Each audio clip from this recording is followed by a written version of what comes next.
Et si on parlait de fondus enchaînés dans Blow Up? Car des fondus enchaînés, il y en a énormément dans l'histoire du cinéma, et par exemple en ouverture du Citizen Kane d'Orson Welles, de quoi bien évidemment faire un petit point sur la question. Alors commençons par l'évidence. Le fondu enchaîné est souvent utilisé pour introduire un flashback, par exemple dans Little Big Man, où les souvenirs de Dustin Hoffman vieux viennent de très loin et s'inscrivent lentement sur la pellicule. Mais quoi d'autre? Eh bien le passage du temps est souvent signifié par des fondus enchaînés, quelques minutes condensées en quelques fondus dans Vertigo, quelques heures condensées en quelques fondus dans Don't Come Knocking, ou encore quelques décennies condensées en quelques fondus dans Gangs of New York. Sinon, dans le même registre, le voyage est souvent résumé en une succession de fondus enchaînés, voyage à cheval dans La prisonnière du désert de John Ford, voyage en bateau dans Valhalla Rising de Nicolas Winding Refn, ou encore voyage en voiture dans Le duel de Steven Spielberg. Mais encore, eh bien le cinéma fantastique a souvent recours aux fondus enchaînés, notamment pour signifier la possession.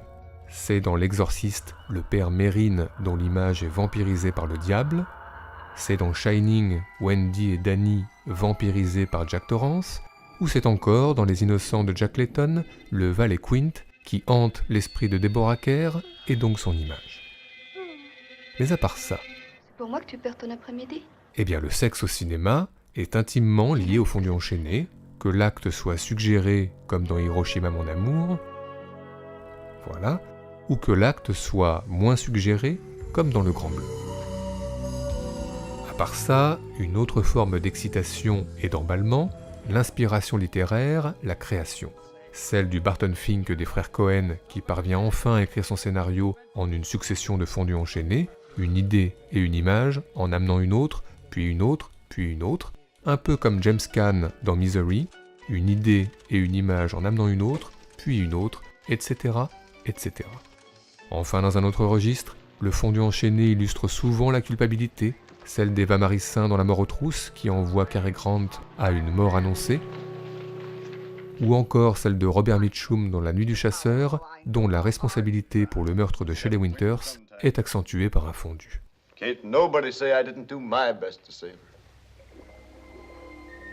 Bref, si l'on ajoute les très nombreux fondus enchaînés qui rythment L'Homme sans frontières de Peter Fonda,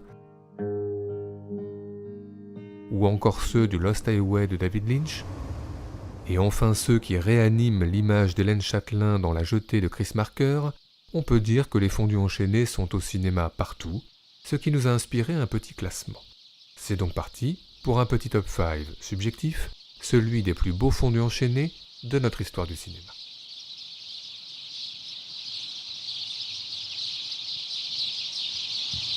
Notre numéro 5, le Parrain 2 de Francis Coppola évidemment, car avant La Loi et l'Ordre et avant Hit, Al Pacino et Robert De Niro ont été réunis par Francis Coppola le temps de quelques fondus enchaînés particulièrement mythiques.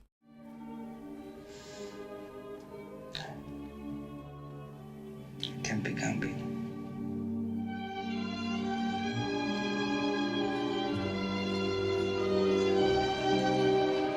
Desidero un po' di frutta, tutto fresco, frutto da giornata.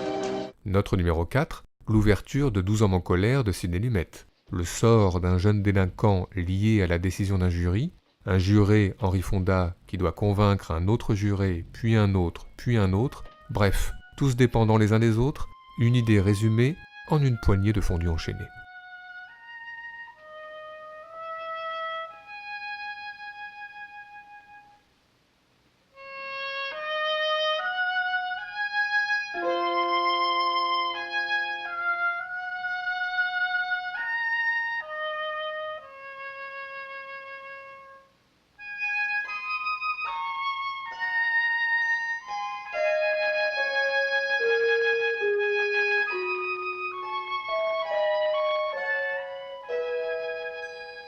Notre numéro 3, le faux coupable d'Alfred Hitchcock. Henri Fonda, encore lui, soupçonné puis emprisonné à la place d'un autre, le tout synthétisé en une scène, une prière et un fondu enchaîné.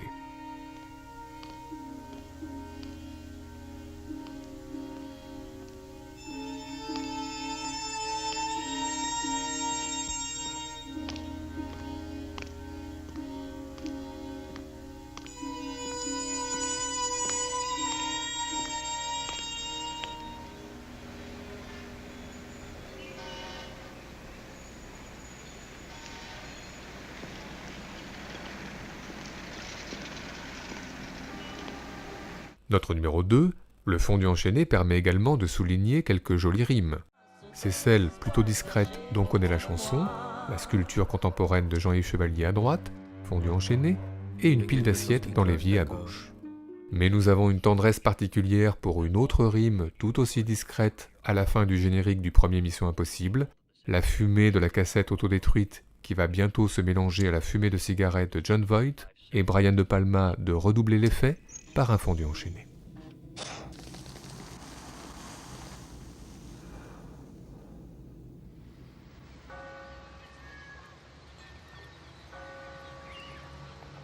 Enfin notre numéro 1, Hiroshima mon amour évidemment. Alain Resnais et Marguerite Duras n'ont jamais voulu faire de leur film un pensum sur la bombe atomique, mais plutôt un film autour de la bombe, laquelle ne sera donc présente qu'à l'arrière-plan. Cela est annoncé dès l'ouverture du film, qui multiplie les métaphores, fusion nucléaire, fusion des corps, fusion des images.